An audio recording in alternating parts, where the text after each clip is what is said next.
Il y a un bonheur qui chante en moi et qui me donne la joie, sans lequel je ne peux vivre, pour lequel je veux vivre. Le prince de l'équité m'a libéré de l'iniquité, m'a changé d'identité. Je m'appelle racheté. Où irai-je encore loin de toi, celui qu'on appelle Emmanuel, mon bonheur et ma joie, mon tout, mon bien précieux. Nous avons notre parole d'aujourd'hui qui se trouve dans le livre de Josué. Josué chapitre 7. Nous allons lire du verset 2 jusqu'au verset 5. Josué dans l'Ancien Testament. Josué chapitre 7, verset 2 au verset 5. Nous lisons la parole de Dieu. Josué envoya de Jéricho des hommes vers Haï, qui est près de Beth-Aven, à l'orient de Bethel. Il leur dit, montez et explorez le pays. Et ces hommes montèrent et explorèrent Haï. Ils revinrent auprès de Josué et lui dirent, il est inutile de faire marcher tout le peuple. 2 ou 3 000 hommes suffiront pour battre Haï. Ne donne pas cette fatigue à tout le peuple, car ils sont en petit nombre. 3 000 hommes environ se mirent en marche, mais ils prirent la fuite devant les gens d'Haï. Les gens d'Haï leur tuèrent environ 36 hommes. Ils les poursuivirent depuis la porte jusqu'à Shebarim et les battirent à la descente. Le peuple fut consterné et perdit courage. Le peuple fut consterné et perdit courage. Nous te bénissons, nous te rendons grâce, toi le maître étant des circonstances. Le moment est arrivé, Seigneur, que ton peuple puisse écouter ta parole. Nous te demandons que ce moment, Seigneur, soit un moment de tranquillité. Un moment, Seigneur, mon Dieu, mon roi, où tous tes enfants, Seigneur, restent attentifs à ta parole. Nous donnons l'ordre à l'ennemi, à tout esprit de trouble, de confusion, de quitter ce lieu maintenant, de libérer cet endroit maintenant, afin que ton peuple puisse, Seigneur, écouter ta parole et que cette parole porte des fruits dans nos cœurs, dans le nom de Jésus-Christ. Amen.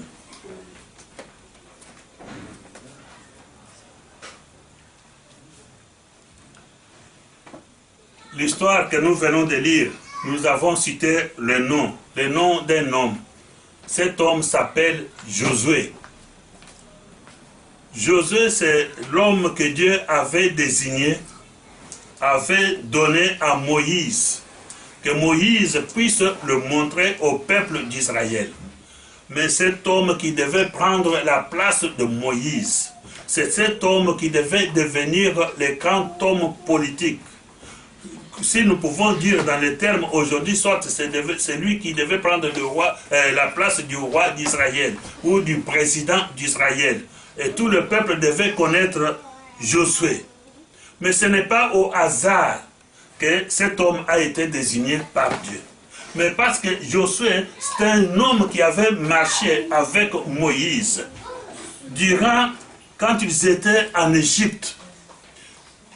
Tous les miracles que Dieu avait opérés par la main de Moïse, Josué était là. Tout le combat à la sortie du peuple d'Israël d'Égypte, il y avait eu des nations qui s'interposaient, des nations qui combattaient le peuple d'Israël. Mais ce peuple-là devait continuer à combattre. Ce peuple-là, il sortait. Il n'avait pas une armée spécialisée, mais ils avaient Josué. C'est Josué qui avait tous les jeunes gens et tous les gens qui étaient forts, qui pouvaient porter des armes, mais c'est lui qui combattait. Il était connu, c'était un guerrier, il était un vaillant. Josué n'était pas un homme ordinaire, mais c'était un homme connu, un homme fort, un homme puissant, un homme qui savait manier l'épée, un homme à qui Dieu avait donné l'ordre de pouvoir entrer dans la terre promise. La terre promise, on n'entrait pas comme ça, comme quelqu'un qui entre dans la maison ou qui entre dans la brousse ou dans une forêt. Non, parce que la terre là était occupée par des gens. Il y avait des royaumes, il y avait des armées bien organisées pour pouvoir défendre leur pays. Donc pour pouvoir hériter cette terre-là, il fallait combattre. Mais Josué, c'est un homme vaillant. Quand nous voyons comment Josué a commencé, Dieu a fait de grands miracles avec cet homme. L'autre côté où il devait aller, il y avait un fleuve, un grand fleuve qui séparait les deux côtes. Sur ce fleuve-là, il n'y avait pas de pont. Ce temps-là, il n'y avait même pas de bateaux ou de pirogues pour pouvoir ramer et aller de l'autre côté. Il fallait que le peuple passe ce fleuve-là. Mais Dieu a fait un miracle. Le miracle que Dieu avait fait avec Moïse pour traverser la mer Rouge. Dieu avait donné l'ordre. Et la mer Rouge s'était séparée en deux. Il y avait un espace qui est resté entre les deux murs des eaux. Et le peuple d'Israël est passé entre les deux murs des eaux. Comme les gens qui marchent sur une terre ferme, une terre sèche. Et c'est ce même miracle qui s'est répété du temps de Josué. Le Jourdain, ce fleuve-là, s'est séparé en deux ce jour-là.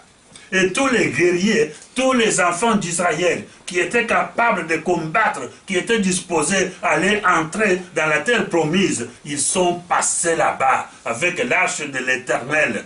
Ils sont passés à pied, la terre ferme. Ce fleuve s'était séparé en deux. Donc ces gens-là avaient connu ce jour-là que Dieu qui était avec Moïse, le même Dieu, il est avec Josué. Amen. Il y avait une grande ville que nous appelons Jéricho. Une ville où il y avait des géants, où il y avait des hommes forts. Une ville qui avait de murailles tout autour. Dans cette ville-là, on ne pouvait pas y entrer n'importe comment, parce que c'était une ville vraiment barricadée, une ville gardée, jour et nuit. Même les espions qu'on avait envoyés, les espions du peuple d'Israël que Moïse avait envoyés pour explorer cette ville-là, quand ils sont allés là-bas, quand ils ont vu l'armée, quand ils ont vu des militaires, quand ils ont vu des chars, quand ils ont vu des vaillants guerriers, des héros qui étaient là, quand ils sont arrivés, ils ont dit à Moïse, non, Moïse, ça ce n'est pas un pays qu'on peut attaquer. Le pays est très fort. Ils ont une grande armée. Ils sont bien entraînés au combat. Il y a des géants parmi eux, des grands généraux, des hommes de guerre. Vraiment, nous ne pouvons rien faire. Nous ne pouvons rien faire. Il y a eu des gens qui ont eu la peur. Et Dieu avait donné ses instructions à Moïse. N'allez pas parce que vous avez peur. Vous ne savez pas que vous avez un Dieu fort. Du temps de Moïse jusqu'à l'heure où Moïse est mort, le peuple d'Israël n'a pas traversé le fleuve Jourdain pour aller attaquer. Mais du temps de Josué, le peuple d'Israël a traversé le Jourdain pour attaquer Jéricho. Ce pays-là, cette ville-là que l'on craignait, cette ville-là est tombée sans qu'on tire une seule coup de feu. Seulement, les gens ont tourné la ville. La première fois, ils ont tourné la ville. La deuxième fois, ils ont tourné la ville. Troisième, quatrième, cinquième, sixième fois. Et à la septième fois, quand ils ont tourné, ils ont sonné des clairons, ont sonné les trompettes. Et le peuple a crié. C'était vraiment un grand bruit. Mais cette ville-là, toutes les murailles se sont écroulées d'elles-mêmes, sont tombées d'elles-mêmes. Et le peuple d'Israël est entré là-bas sans résistance. Tous les vaillants guerriers, tous les géants là que l'on craignait, personne ne s'est tenu devant eux. Ils ont remporté une grande victoire. Ils ont remporté une grande victoire. Et c'était la joie. Et le peuple d'Israël a su que nous avons notre Dieu. Parce que la façon dont ils avaient remporté la victoire, vraiment c'était extraordinaire. Amen. Et tous les enfants, et tous les autres royaumes, quand ils ont entendu parler de ces choses-là, ils tremblaient. Ils tremblaient devant Josué, devant le peuple d'Israël, devant le Dieu d'Israël. C'est un Dieu qui fait des miracles et des prodiges. Mais une chose est arrivée. À côté de cette ville de Jéricho, il y avait aussi une autre petite ville qui s'appelle Haï.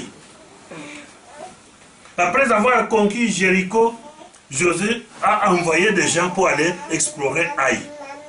Explorer, c'est on envoie des espions, on envoie des gens qui entrent dans la ville pour voir la position, comment leurs armées, comment leurs militaires, ils prennent des positions par où pouvons-nous les attaquer, quels sont les points faibles de cette armée-là, comment nous pouvons faire pour pouvoir les attaquer et les combattre et réussir. C'est ça le travail qu'on envoie des espions dans un pays, pour qu'on sache d'avance comment on va s'en prendre, comment on va entrer, par quels sont les points faibles, là où l'armée peut entrer et attaquer directement et avoir la victoire. Les gens qui étaient partis là-bas, quand ils sont revenus vers Josué, ils lui ont dit, ah papa, là-bas c'est facile. C'est inutile même d'emmener tout le peuple pour qu'ils aillent combattre. Là-bas, il suffit seulement d'envoyer 2000 hommes ou 3000 hommes, c'est fini. Et la ville est prise. Parce que c'est une ville très petite. Il n'y a pas même une grande armée. Il n'y a pas de géants comme des géants que nous avons vus ici à Jéricho. Et en sachant qu'ils ont remporté la victoire à Jéricho, c'était peut-être qu'ils s'étaient devenus comme l'orgueil dans leur cœur. Ils ont vraiment négligé. Ils n'ont pas pensé que cette petite ville pouvait faire quelque chose devant la puissante armée qui avait à sa tête un grand général, Josué. Josué a écouté ces gens-là, sans même demander à Dieu, qu'est-ce que nous pouvons faire pour aller attaquer cette petite ville qui est à côté de nous. Mais il a écrit seulement au dire de ces gens-là qui étaient avec lui. Josué a pris seulement 3000 hommes. Et ils sont partis pour attaquer Haï. Mais là-bas, on leur a prouvé le contraire. Ils s'attendaient à une victoire, mais c'était un échec qui les attendait. Josué a rebattu en retraite avec tout le peuple d'Israël qui l'accompagnait. Tous les militaires, tous les vaillants qui étaient avec lui. Ils ont été battus par les gens de Haï. Ils les ont poursuivis et ils ont tué selon la parole de Dieu, ce que nous avons lu dans la Bible. On avait tué 36 personnes, 36 militaires, des officiers, des hommes forts du peuple d'Israël. Et Israël a connu son premier échec. Josué a connu son premier échec dans la bataille pour conquérir la terre promise. Et quand ils sont rentrés, le passage que nous avons lu, on avait vu que le peuple fut consterné et perdu le courage. Le peuple fut découragé. Ce qu'ils ont vu, le chèque qu'ils ont connu, vraiment, personne n'avait encore la force de pouvoir continuer. Mais la terre promise était un vaste territoire que l'on devait conquérir.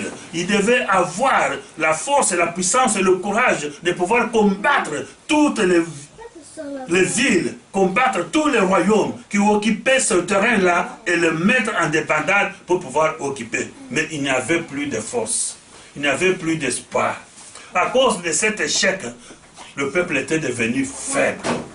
Le peuple avait perdu tout espoir qu'ils avaient. Tous les miracles qu'ils avaient vus, ils avaient passé le Jourdain à pied sec, ils avaient remporté la victoire à Jéricho avec l'assistance de Dieu. Mais le peuple n'avait plus la force parce qu'une petite ville, une poignée d'hommes qui étaient dans cette ville-là, il a battu Israël. Et c'était une catastrophe. À partir de Josué, Josué lui-même, il s'est couché par terre. Il s'est couché par terre. Si nous descendons au verset 10, nous voyons que Dieu dit à Josué, « Pourquoi restes-tu ainsi couché? Lève-toi, lève-toi. » Quand le chèque arrive dans la vie de quelqu'un, c'est un découragement total. C'est un découragement total. Toi qui attendais une réussite, mais c'est le chèque qui arrive. Il y a un fiancé qui t'avait dit que nous allons nous marier. Le fiancé t'a laissé peut-être tuer dans ton pays. Il a voyagé à l'étranger pour aller faire des études. Mais toi, tu penses que, oui, mon mari, il est allé faire l'université en Europe. Quand il va terminer, il sera un grand homme. Il aura un grand diplôme. Il aura vraiment des grandes fonctions. Et nous allons vraiment former un foyer. Nous allons former une famille. Et nous serons heureux.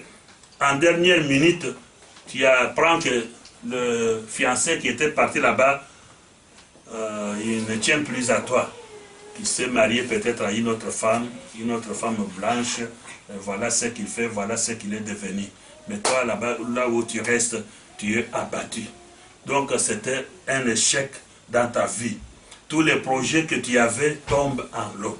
Tout ce que tu avais déjà pensé tombe en l'eau. Donc tu te vois vraiment déprimé. Il y a d'autres femmes, d'autres filles, lorsqu'il arrive à une telle situation, un tel cas, il dit, voilà, nous, c'est fini. Plus question de se marier encore. Aucune autre personne ne peut se présenter pour me dire que je suis ton fiancé.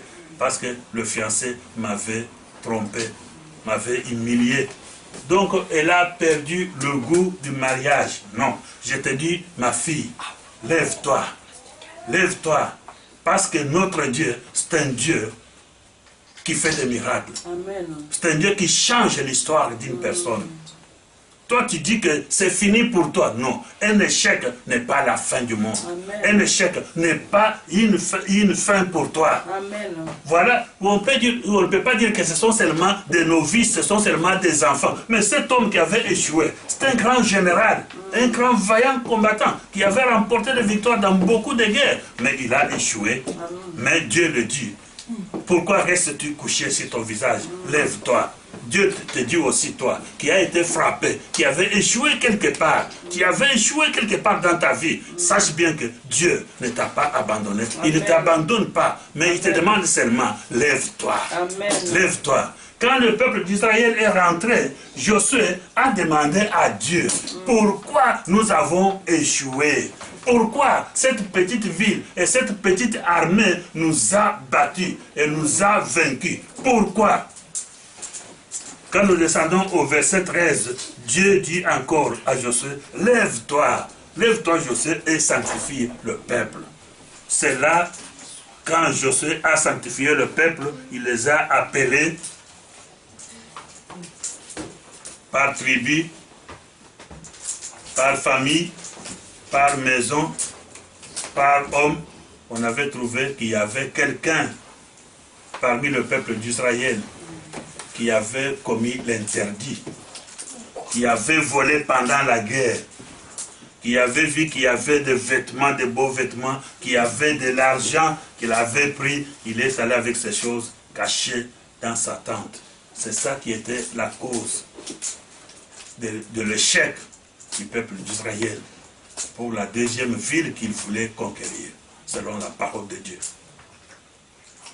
Donc on a pris Akan, on l'a enlevé du milieu, on l'a amené à côté, on l'a lapidé avec lui, avec sa femme et ses enfants, comme c'était la coutume, la tradition dans le peuple d'Israël.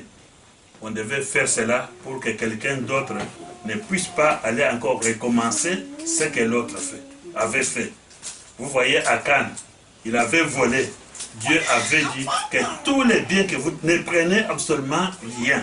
Ne prenez rien. On devait respecter la parole de Dieu.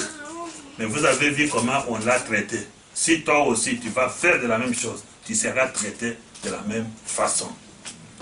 Donc, Josué a changé maintenant les tactiques de combat. Le peuple s'est préparé. Le peuple s'est levé. Le peuple a repris du courage. Il devait encore aller à Haï pour pouvoir attaquer. Donc, comme les gens de Haï avaient vaincu l'armée d'Israël, ils ont pensé que toutes les fois, quand ils viendront, et ça sera la victoire pour eux. Mais cette fois-là, c'était le contraire. Quand Josué est arrivé là-bas, il a réparti ses militaires. Il y en a qui se sont cachés aux environs, et il y en a qui se sont présentés devant la porte pour attaquer. Quand les gens de Haï sont sortis, ceux qui étaient à la porte, ils ont fui. Les gens de Haï les suivaient. Ils croyaient que comme c'était la première fois, nous les avons aussi suivis et nous avons tué quelques-uns d'entre eux et nous avons remporté la victoire. Mais ils ne savaient pas que Josué avait déjà changé de tactique de combat. Ils ne savaient pas que Josué avait déjà sanctifié le peuple. Ils avaient déjà enlevé l'interdit qui était au milieu d'eux, qui avait empêché à ce que Dieu puisse intervenir dans leur bataille.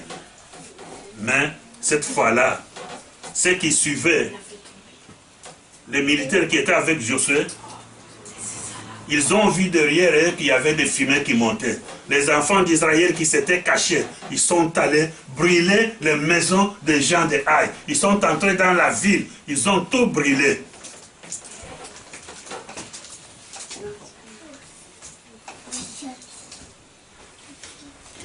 Ils ont tout brûlé. Et les vaillants guerriers, ils ont baissé les bras.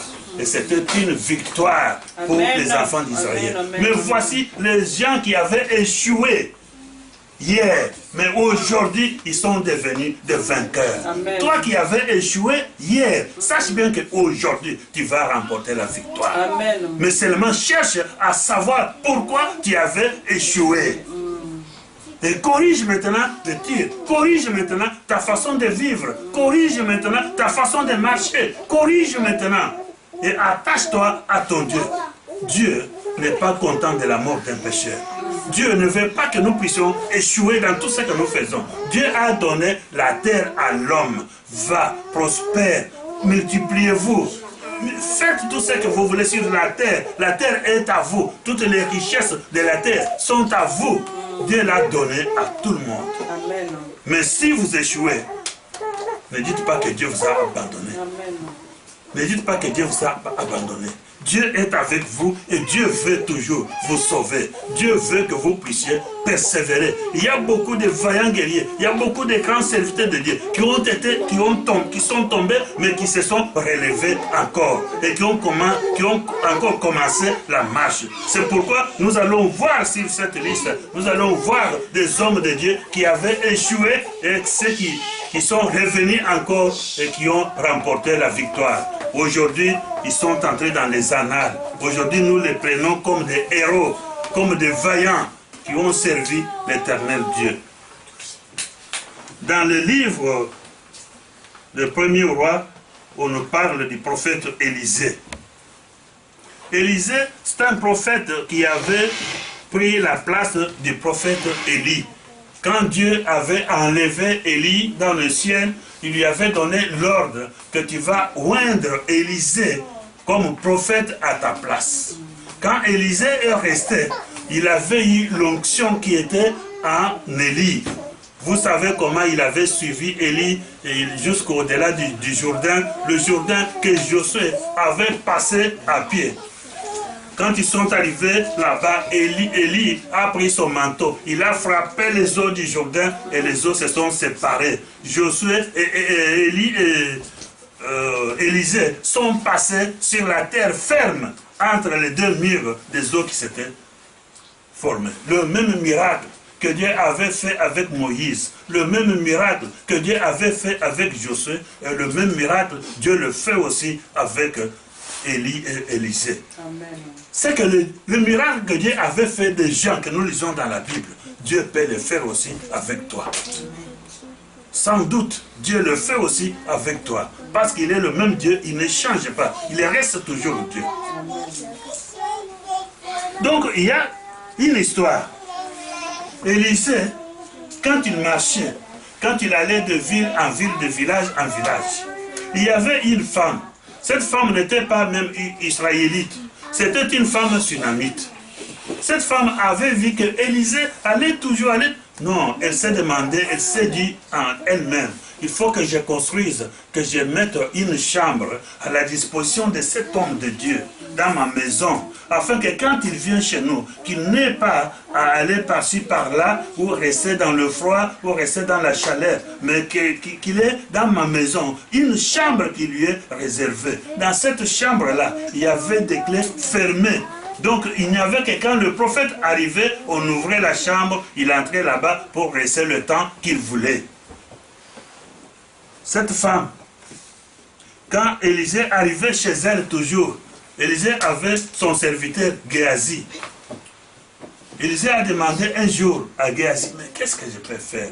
Parce que les choses que cette femme avait faites vraiment, même en Israël, on ne fait pas ça. Mais cette femme a une foi vraiment. Cette femme a un amour fraternel. Mais moi, qu'est-ce que je peux faire? Moi, un serviteur de Dieu, moi, un prophète de Dieu, qu'est-ce que je peux faire de cette femme? Élisée a appelé la femme. Madame, qu'est-ce que je peux faire pour toi? La femme, elle était elle aussi ambitieuse. Elle a dit, homme de Dieu, moi j'ai tout ce qu'il faut. Je vis parmi mes siens.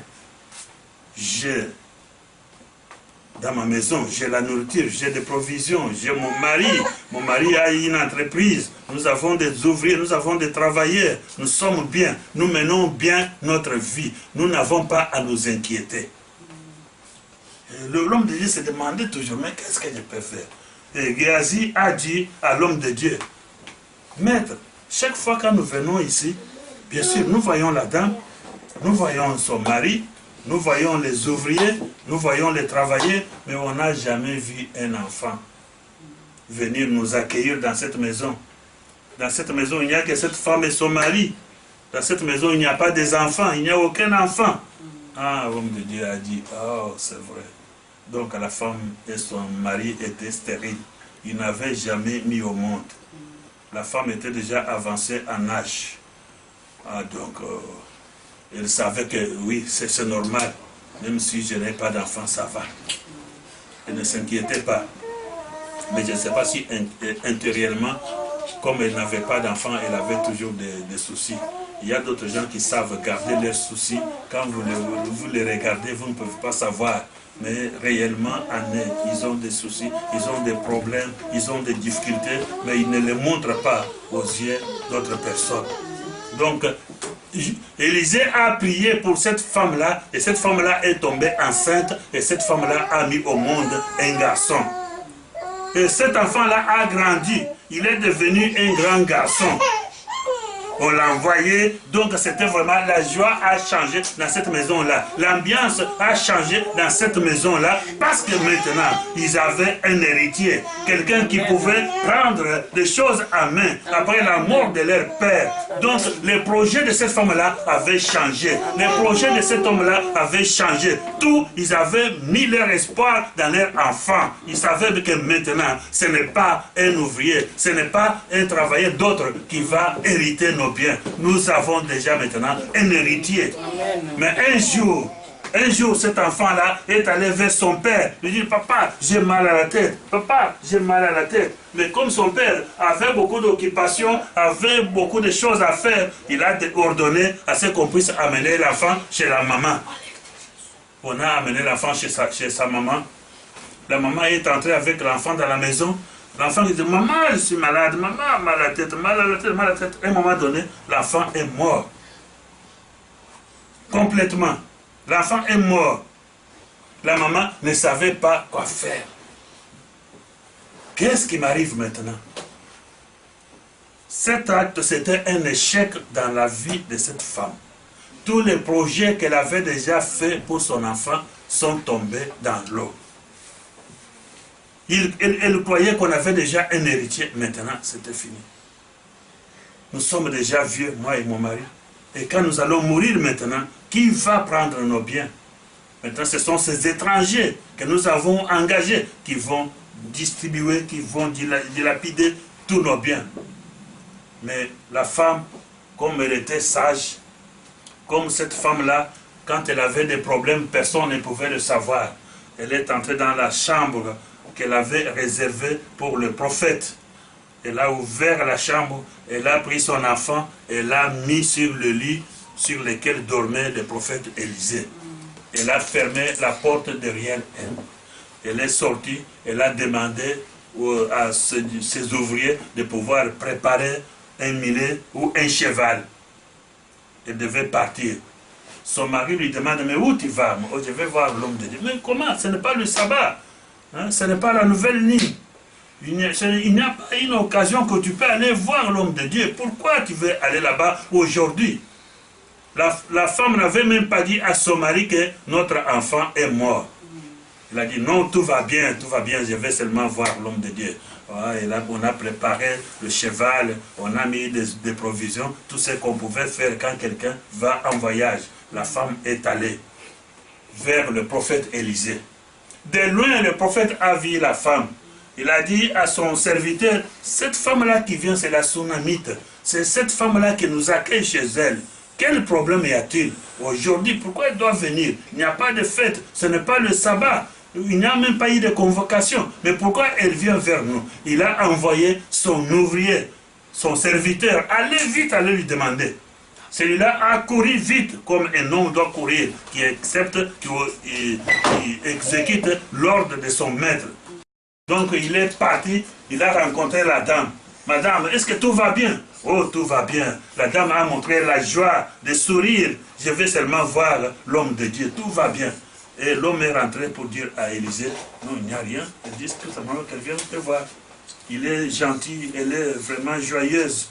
Il n'y a pas de signe de tristesse en elle. Mais quand la femme s'est approchée auprès du prophète, elle est descendue de son cheval. Elle a tombé aux pieds du prophète. Elle a embrassé ses pieds. Et le serviteur d'Élisée a voulu écarter la femme. Comme en Israël, on ne voulait pas que la femme puisse toucher un serviteur de Dieu. On voyait le péché. Parce que comme les gens disent maintenant, est-ce que tu connais son état d'âme? Donc il ne permettait pas que quelqu'un puisse aller toucher l'homme de Dieu. C'est un homme saint, mais une femme surtout ne peut pas toucher. Donc il a voulu maintenant enlever la femme pour que la femme ne touche pas le prophète.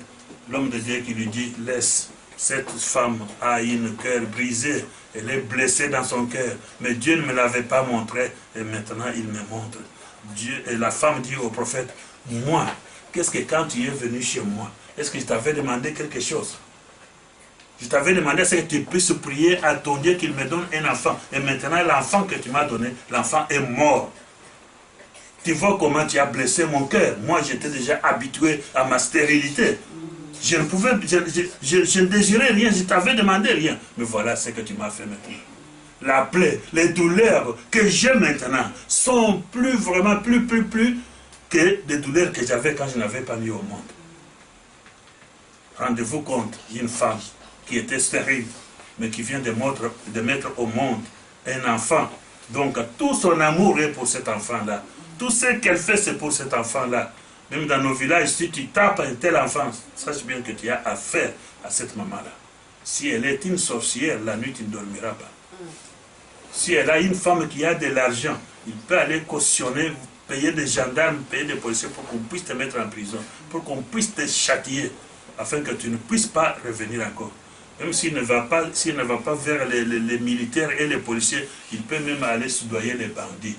Que les bandits viennent la nuit chez toi, te fassent du mal, parce que tu as touché à son enfant.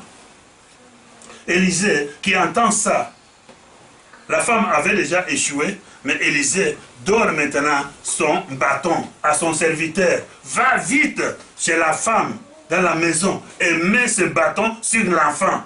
Et l'enfant va se réveiller. L'enfant va ressusciter. Le garçon est allé vite. Comme il savait que Élisée c'est un homme de miracles. C'est un prophète. Tout ce qu'il dit, ça s'accomplit. Il est parti avec la joie. Il a ouvert la porte. Il est entré dans la chambre. Et il a mis le bâton du prophète sur le corps de l'enfant. Il n'y avait pas de réaction. L'enfant était mort. Le prophète, le serviteur a tout fait. Il n'y avait pas de réaction. Il a repris le bâton. Il est rentré vers le prophète pour lui dire, ah Père, là où tu m'as envoyé vraiment, c'est un échec. C'est un échec. Ça c'est le premier échec de la part du prophète. Donc l'homme qu'il avait envoyé et son bâton, il avait l'espoir que son bâton, le bâton que le prophète touche, le bâton que le prophète marche avec. Nous avons vu que quand Moïse avait le bâton en Israël, quand il avait jeté son bâton devant Pharaon, le bâton s'est transformé en serpent. Et les magiciens égyptiens, les magiciens de Pharaon avaient jeté aussi leur bâton devant le roi et le bâton était transformé en serpent. Mais le bâton, le serpent de Moïse avait avalé tous les serpents des Égyptiens, des magiciens égyptiens. Donc le peuple d'Israël savait qu'il y avait une puissance dans le bâton. Le bâton d'un serviteur de Dieu, le bâton d'un prophète avait une puissance. Mais quand ils sont allés, il a mis le bâton sur le corps de l'enfant. C'était un échec total. Et l'homme est rentré vraiment honteux devant le prophète pour lui dire, lui annoncer une mauvaise nouvelle. Mais papa, là où je suis allé, rien n'est arrivé. L'enfant est toujours mort. Je ne sais pas s'il avait chuchoté dans l'oreille pour que la maman ne puisse pas entendre. Mais la maman avait dit au prophète, je ne partirai pas. Si tu ne pars pas avec moi, je ne te laisserai pas, homme de Dieu. Moi, je suis toi qui m'as cherché tous ces problèmes. Moi, je ne t'abandonne pas. Je ne te laisse pas. Il faut que tu partes avec moi. Donc maintenant, le prophète est parti avec la femme, avec son serviteur et avec son bâton. Ils sont allés, ils sont entrés dans la maison. Et le prophète a fait sortir son serviteur. Il a fait sortir la maman de l'enfant. Il est resté seul avec l'enfant. Donc, il a couché sur le corps de l'enfant. Il a mis ses mains sur les mains de l'enfant. Il a mis sa bouche sur la bouche des enfants. Et tout le corps de l'enfant était sur le corps. Et le corps de l'homme était sur le corps de l'enfant. Et à un moment donné, l'enfant a éternué et l'enfant a repris la vie. Amen. Vous voyez que l'homme de Dieu qui avait échoué, il avait envoyé son bâton, il avait échoué et le miracle ne s'est pas produit. Mais il n'avait pas baissé les bras. Il n'avait pas dit que ce cas est un cas vraiment difficile. Amen. Et nous ne pouvons pas. Mais il a continué. Amen. Il a été courageux. Il est arrivé même dans la maison de la femme et maintenant l'enfant qui était mort et l'enfant est ressuscité de mort. Amen. Et c'était la joie. C'est la victoire. C'est pour vous dire qu'après l'échec, il y a une victoire qui t'attend quelque part. Si tu as échoué dans n'importe quoi, sache bien qu'il y a une victoire qui t'attend quelque part. Amen. Ne baisse pas les bras. Comme Dieu dit, lève-toi. Pourquoi restes-tu couché sur ton visage? Pourquoi restes-tu couché? Pourquoi dis-tu dans ton cœur que c'est la fin pour moi et c'est fini? Il n'y a plus d'espoir pour moi. Non, il y a encore l'espoir. Il y a encore l'espoir pour toi. Seulement, lève-toi. Tourne-toi vers ton Dieu. Dieu n'abandonne pas ses enfants. Amen. Voilà. Ça, c'est le premier échec. Nous voyons aussi un autre échec, les disciples de Jésus-Christ.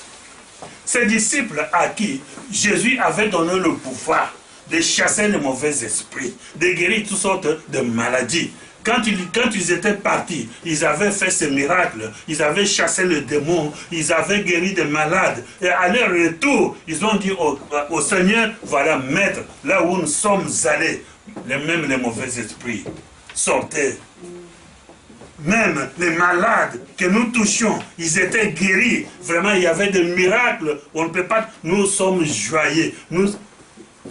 Il leur a dit, soyez heureux que vos noms soient écrits dans le livre de Dieu, dans le livre de vie. Mais il est arrivé un moment, ces mêmes apôtres qui avaient fait des miracles, quand tous les hommes avaient entendu que les gens, les apôtres de Jésus, ont maintenant le pouvoir de chasser les démons, de guérir sortes de maladies. Mais il y avait un homme qui avait son enfant, et cet enfant-là avait l'esprit de l'épilepsie. Cet enfant-là était épileptique. L'épilepsie, quand cette maladie-là arrive, l'enfant se couche par terre, l'enfant se blesse, l'enfant écume, il devient comme un faux, il devient comme un mort. Si on le jette même dans le feu, il se brûle, il ne sent pas. Même s'il tombe dans l'eau, il peut mourir. S'il n'y a pas d'autres gens pour pouvoir les sortir de là. Donc c'était une maladie terrible. Mais cet homme-là, comme il avait appris que les disciples de Jésus-Christ, les apôtres de Jésus, ont le pouvoir de chasser les mauvais esprits, il a amené son enfant aux apôtres Il leur a expliqué, voilà mon enfant est malade. Cet esprit quand il vient, il l'agite, il tombe par terre, il tombe dans le feu. Vraiment ça arrive toutefois. Nous sommes vraiment tourmentés, nous sommes vraiment troublés. Dans notre maison, il n'y a pas la paix. Ça arrive la nuit, ça arrive pendant le jour et nous avons vraiment souffert. Il n'y a personne d'autre qui peut nous aider. Les disciples, comme ils savaient qu'ils avaient déjà chassé les mauvais esprits, ils ont commencé à commander à l'esprit qui était dans l'enfant. Au nom de Jésus, sort. Au nom de Jésus, sort. Ils ont lutté, ils ont échoué. C'était l'échec pour les disciples de Jésus-Christ. Les disciples à qui Jésus avait donné le pouvoir. L'homme a amené son enfant devant Jésus. Il n'a pas baissé les mains. Comme lui aussi avait échoué chez les apôtres, mais il n'a pas baissé la main. Il voulait à tout prix que son enfant puisse revivre, que son enfant puisse être guéri, que son enfant puisse être délivré de cet esprit-là. Il a amené l'enfant chez Jésus. Voilà mon enfant. Mon enfant est malade. Je l'ai amené devant tes disciples. Ils n'ont pas pu chasser l'esprit qui est en lui. Jésus, le Fils de Dieu, a menacé l'esprit qui était dans l'enfant et l'esprit est sorti et l'enfant est devenu normal. Amen. Comme tous les autres enfants. C'était une réussite. Vous voyez que le parent là, s'il s'était découragé, son enfant allait maintenant rester éternellement épileptique et malade. Mais parce qu'il n'a pas tenu compte de l'échec qui avait été causé par les disciples de Jésus, mais il est allé, il a persévéré, il a avancé encore, il est allé voir Jésus et son enfant a été guéri. Amen. Les disciples qui avaient échoué, ils ont demandé à Jésus, Maître, mais pourquoi nous n'avons pas pu chasser ces démons? Et toi tu as dit un seul mot et le démon est parti. Pourquoi nous n'avons pas réussi? Jésus qui leur dit que cette espèce, on ne peut le chasser que par le jeûne et la prière. Cette maladie, on ne peut la guérir que par jeûne et prière. Donc vous voyez que les disciples qui avaient échoué, mais ils n'ont pas baissé les bras. Après la mort de Jésus, vous voyez des miracles que ces gens avaient fait. Ils n'ont pas dit que parce que nous avons échoué, c'est fini pour nous. Non, ils ont continué. Ils ont continué à suivre Jésus, à marcher avec Jésus, jusqu'au jour où Jésus a été arrêté, le jour où Jésus a été crucifié, et le jour où Jésus a été ressuscité des morts. Ils étaient toujours ensemble. Mais quand Jésus leur a donné le pouvoir, a dit que moi je monte, vous allez, faites de toutes les nations les disciples, baptisez-les. Ces disciples sont restés, mais ils sont devenus des héros. Aujourd'hui, nous parlons de Paul, nous parlons de Pierre, nous parlons de Jean. Ces gens ont fait des miracles extraordinaires, des choses vraiment, des œuvres extraordinaires. Voilà des gens qui avaient échoué hier, mais aujourd'hui, ils sont devenus des héros. Toi aussi, tu avais échoué hier, mais ne baisse pas les bras, ce n'est pas la fin du monde. Ce n'est pas la fin. Jésus-Christ est vivant. Il est vivant. Accroche-toi, attache-toi à ton Dieu et tu verras le miracle s'accomplir dans ta vie. C'est que tu avais échoué là, aujourd'hui, tu ne vas pas échouer. Lève-toi, lève-toi, Jésus-Christ t'attend. Alléluia. Nous avons même parmi nous des exemples que nous pouvons prendre, des exemples qui peuvent nous fortifier. Vous connaissez la sœur Mimi ici. Elle avait fait venir sa petite sœur du Congo. L'enfant est arrivé ici, comme elle était sortie d'une famille d'intellectuels. Elle parlait bien le français. Et on l'a inscrite dans une école.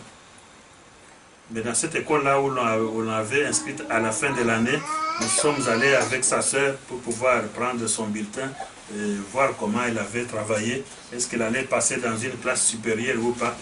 Mais la maîtresse qui nous avait réussi m'a dit non, l'enfant ne passe pas. L'enfant n'a pas bien travaillé. Donc il faut qu'elle le reprenne. Quand l'enfant a appris cela, elle a commencé à pleurer. Elle a vraiment pleuré devant nous et devant le professeur. Mais nous, on l'a dit, non, petite, il ne faut pas pleurer. Ce sont des systèmes différents.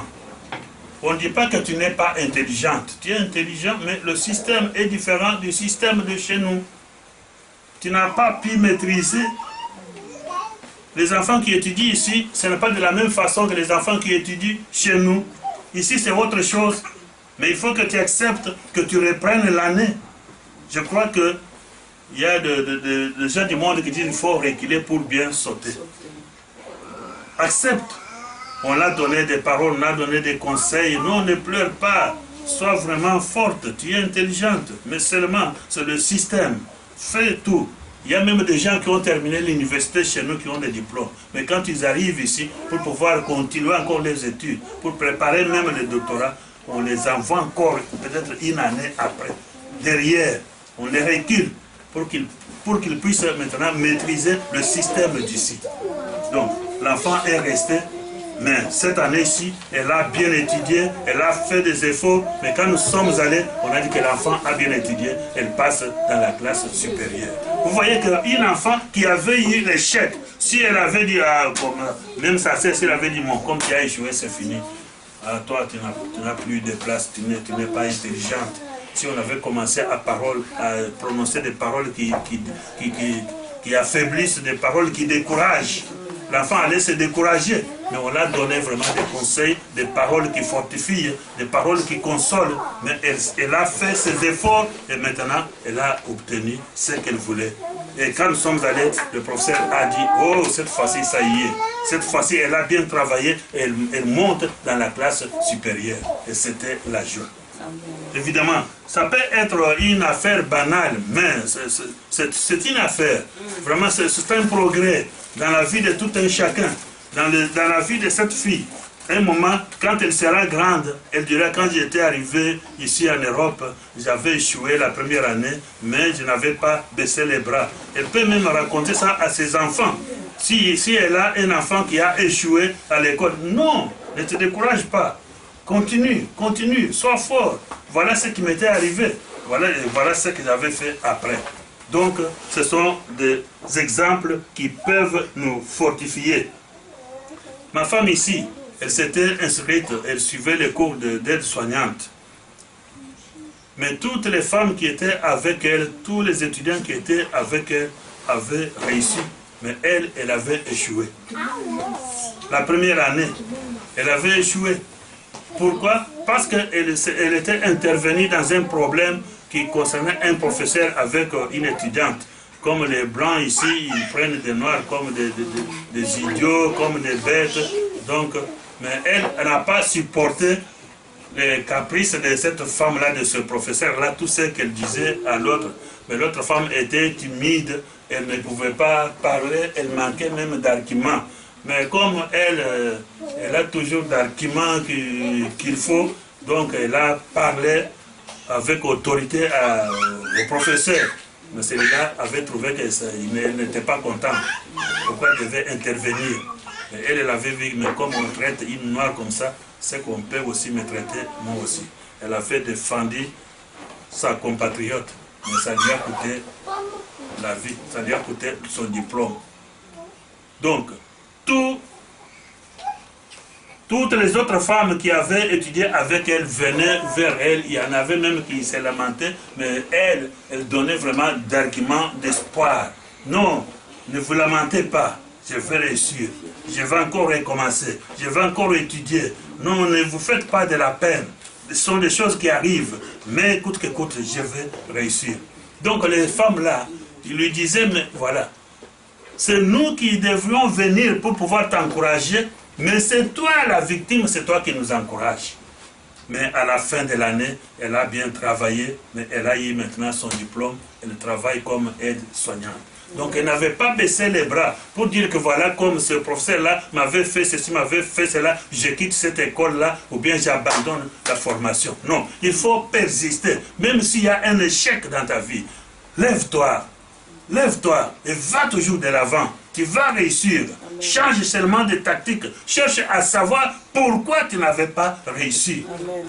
Cherche à savoir maintenant la cause. Si tu connais la cause, c'est une racine mauvaise, des racines ça. Change les tactiques, change la façon de vivre, change la façon d'agir. Mais tu verras que tu vas réussir. Parce que c'est Dieu. Dieu veut cela.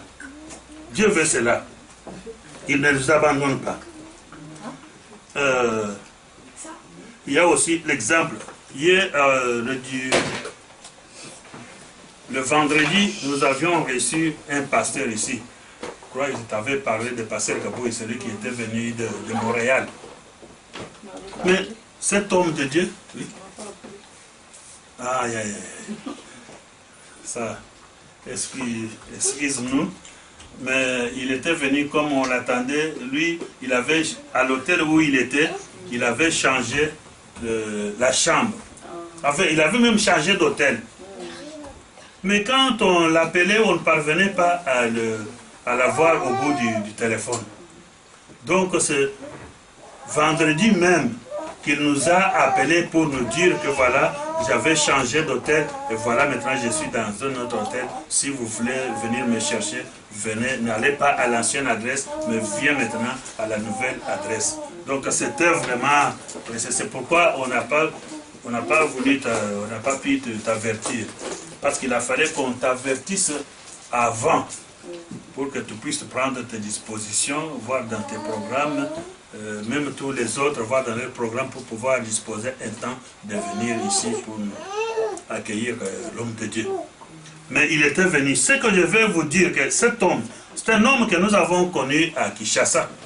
Cet homme, le jour qu'il avait cru en Jésus-Christ, qu'il a eu le baptême, le Saint-Esprit avait parlé de cet homme. Il avait dit qu'il sera un docteur. Il sera un grand homme. Il a un grand ministère en lui. Mais l'Esprit parlait comme ça. Mais comme dans nos esprits, quand on dit à quelqu'un que tu seras docteur, nous, on voit que le docteur en médecine. L'homme a couru vite au campus universitaire de Kinshasa pour s'inscrire. Mais avant, il était là. Et il avait échoué. Mais comme il avait eu maintenant que l'Esprit avait parlé que tu vas réussir, tu seras un grand docteur, tu as un grand ministère en toi et tu verras ces choses s'accomplir. Lui, il a pensé, mais comme maintenant l'Esprit a parlé, il faut que j'aille encore dans la médecine et on va m'inscrire et je vais devenir un grand docteur. Il est allé là-bas, au campus, on a regardé dans le registre, quand il a donné son nom et son dossier, on a dit, mais toi tu étais ici, tu avais échoué, il n'y a plus moyen de te prendre. Il est venu encore vers nous.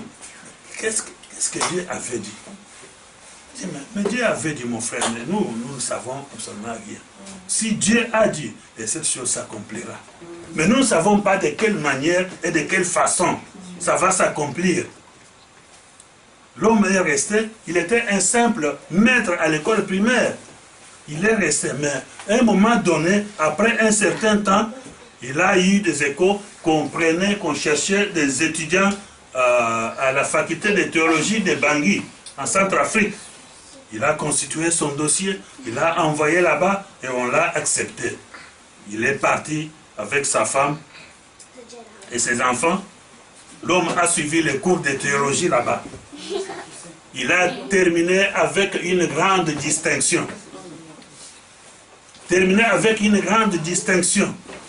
Et puis, même l'école et les gens qui lui avaient confié, donné la bourse pour qu'il puisse aller étudier là-bas, ils ont vu que cette église-là, c'est une bonne église. Donc, ils donnent vraiment des bons éléments, des gens intelligents, des gens capables de pouvoir étudier. Donc, ils ont accordé encore 5 bourses afin que cette communauté-là puisse envoyer encore 5 étudiants à Bangui, dans la faculté. Parce qu'ils ont vu que c'était une bonne communauté. Et il y avait dans cette communauté des gens très intelligents. Voilà, l'homme qui avait échoué, mais comme c'était son domaine, là où Dieu avait dit que l'homme devait réussir, Kabouye est parti et il a terminé là-bas avec une grande distinction. Donc il est revenu. À un moment donné, il a aussi postulé ici, il a demandé l'inscription à la faculté de théologie ici en Belgique. On a accepté son dossier, il est arrivé, il a étudié, il a terminé avec distinction aussi. Donc, aujourd'hui où je vous parle, l'homme est devenu docteur en théologie. Il est maintenant parmi les grands hommes de Dieu qui sont respectés momentanément dans le monde, parmi les chrétiens, parmi les serviteurs de Dieu. Il est là, il est reconnu, on le connaît presque partout. Si vous arrivez aujourd'hui à Montréal, si vous vous perdez, allez seulement voir un policier qui te trouvera sur la route. Demande-lui, est-ce que tu connais Pasteur Kabouya? Est-ce que tu peux m'amener, me donner les possibilités ou bien l'adresse que je puisse arriver à son église? Le policier t'amènera chez Kabouya. Il est connu par même des petits-enfants à Montréal. Si vous demandez à n'importe qui, il te parlera de lui, il te donnera ses coordonnées. Sauf si tu vas tomber chez un ennemi, comme il y a d'autres gens qui ne sont pas contents de la réussite des autres. Là, ils peuvent critiquer, ils peuvent dire nous ne les connaissons pas, ils peuvent dire n'importe quoi. Mais c'est un homme de Dieu, c'est un homme qui a réussi. Mais voilà qu'après l'échec, l'homme n'a pas baissé les bras. Quoi qu'il est allé, on lui a refusé, on lui a dit que toi tu as échoué, tu n'étais pas intelligent, tu n'étais pas sage, tu ne peux pas être encore réinscrit ici, va-t'en. On l'a chassé, mais il n'a pas baissé les bras, il a toujours continué à frapper à des portes. Il a frappé maintenant à la faculté de théologie, c'était sa place. C'était sa place. Tu peux échouer dans n'importe quel domaine, ne baisse pas les bras, parce que Dieu est avec toi, et Dieu te soutiendra et tu vas réussir. Dieu voit la volonté qui est dans le cœur de tout un chacun, de toute femme, de tout homme. De malheurs peuvent arriver, des humiliations peuvent arriver, mais ne te décourage pas. Ne te décourage pas. Tu veux être mal conduit. Tu veux avoir péché, tu peux avoir péché. Avoir péché contre la parole de Dieu. Mais ce n'est pas la fin. Celui qui tombe aujourd'hui, il doit se relever demain. Il doit se relever demain. Donc toi, lève-toi. Ne te fatigue pas. Que les enfants de Dieu ne baissent pas leurs bras. Ne laissent pas, mais continuez toujours. Relevez-vous parce que Dieu est avec vous et Dieu aime cela. Si vous voyez des gens qui vont aujourd'hui sur la Lune, mais ce n'était pas facile. Avant, c'était des satellites qu'on envoyait. Il y avait même des satellites qui brillaient quand on voulait seulement les faire démarrer et les satellites brillent avec des gens qui sont là. Tout l'équipage tombe et tous les gens meurent.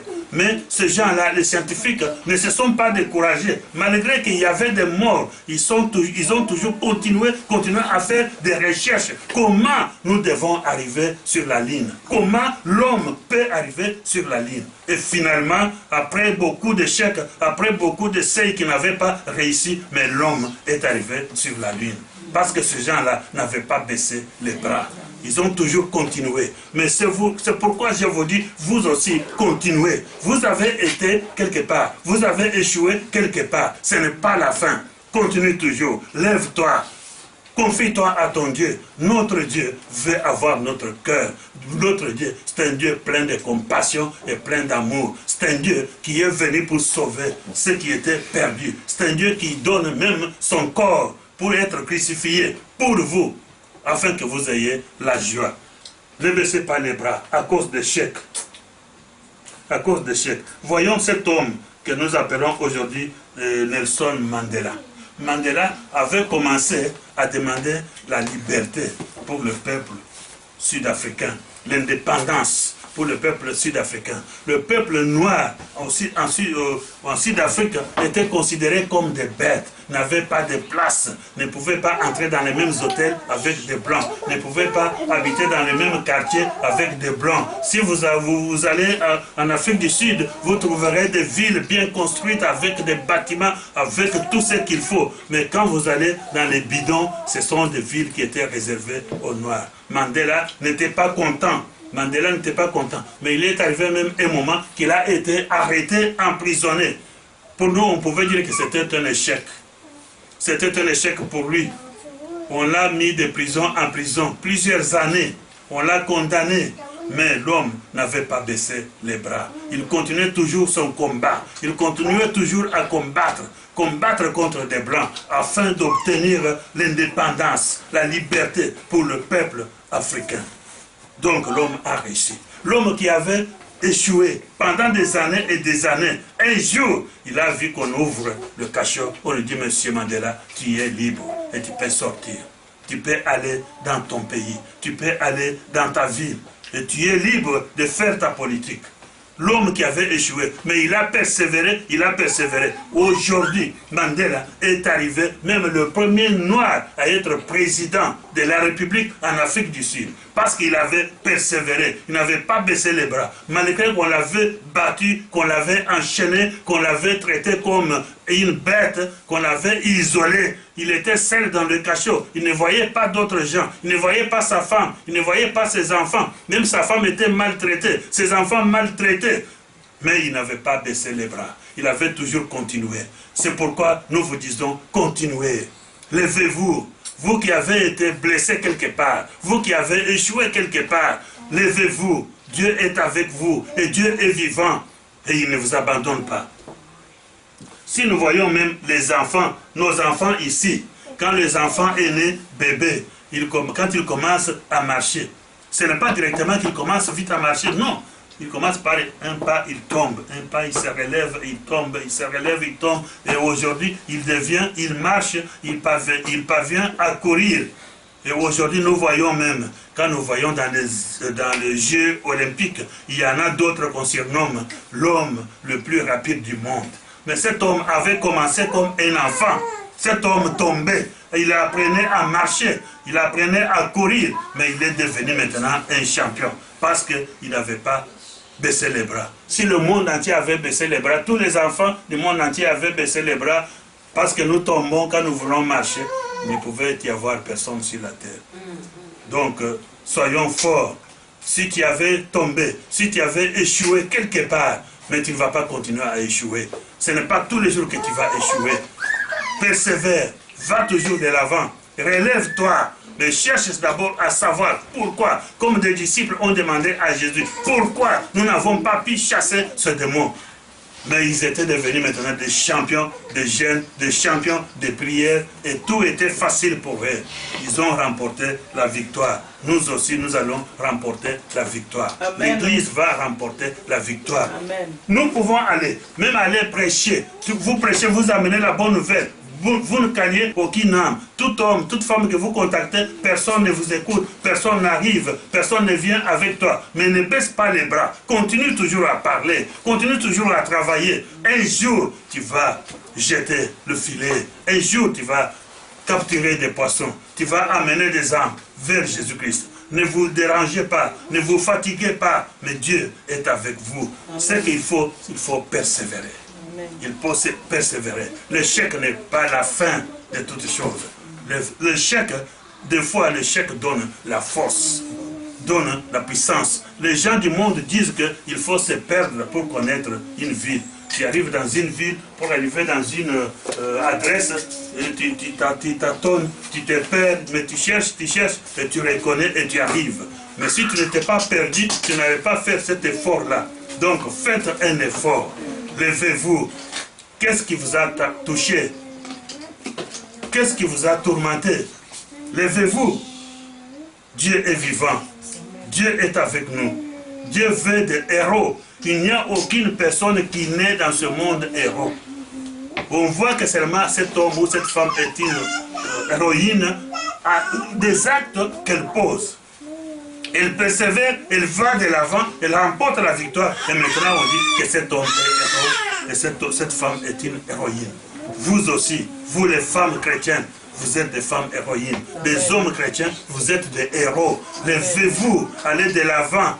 Ne vous laissez pas intimider par n'importe quoi. Même la maladie, même la souffrance, même le manque de quoi que ce soit. Levez-vous, allez de l'avant. Le Seigneur nous soutient. Le chèque n'est pas la fin pour nous. Si le chèque est la fin pour le monde, mais le chèque n'est pas la fin pour un chrétien. Un chrétien doit toujours se lever. Un chrétien doit toujours aller de l'avant. Nous vous demandons et nous vous prions dans le nom de Jésus-Christ. Même un miracle, vous avez prié pour un malade et le malade n'est pas guéri. Ne baisse pas les bras, ne laisse pas tomber, continue, lève-toi. Fais des jeûnes, fais des prières intenses. C'est pourquoi nous demandons que vous soyez des hommes et des femmes de prière. Que vous soyez des hommes et des femmes de prière. Jésus-Christ avait dit à ses disciples, c'est parce que vous avez négligé la prière que vous n'avez pas pu pouvoir chasser ce démon. Vous avez négligé les jeûnes, c'est pourquoi vous n'avez pas pu chasser ce démon. Mais ces apôtres n'avaient pas péché, ils n'avaient pas un autre péché. Il n'y avait pas de reproches qu'on pouvait les faire. Mais seulement, ils avaient négligé la prière. Mais si vous allez rencontrer un tel cas, vous allez demander à ce cas-là reste, comme ça je vais me préparer, je vais rentrer chez moi, je vais faire 3 jours de prière et de jeûne, et comme ça je viendrai combattre. Non. Là où tu trouves le problème, sois préparé et sois prêt à pouvoir attaquer l'ennemi, à mettre l'ennemi en débandade, mettre l'ennemi en déroute. Soyez des hommes et des femmes de prière. Jésus-Christ est avec nous. Nous avons chanté, nous avons dit qu'il est vivant, qu'il est toujours le même. Il ne change pas, le Seigneur des Seigneurs. Le lion de la tribu de Juda, il est avec nous. Nous travaillons avec lui. Il y a des fois que même des serviteurs de Dieu qui commencent des ministères, ils baissent les bras parce que les gens ne viennent pas. Des fois, il dit, nous allons commencer à 11h. Mais à 11h, il est seul dans la maison, il commence à prier seul. D'autres gens ne sont pas là. Il y a peu de gens qui arrivent et d'autres ne sont pas là. Ne nous fatiguons pas, ne baissons pas les bras, parce que le Seigneur est vivant. Le Seigneur est vivant. Nous avons échoué aujourd'hui, mais demain, nous n'allons pas échouer. Ça sera une grande réussite, et ça sera une grande victoire, et ça sera une grande assemblée, parce que c'est pour le royaume des cieux. Et Jésus-Christ lui-même, il a fermé son royaume. Il s'était livré pour l'Église. Il n'abandonne jamais l'Église. Que ces paroles puissent vraiment nous fortifier. Que ceux qui avaient échoué ne puissent pas avoir de désespoir. Ayez toujours l'espoir. C'est l'espoir qui donne la vie. Espérez, le Seigneur est vivant et il est avec nous. Au nom de Jésus-Christ. Amen. Amen. Voilà. Jéhovah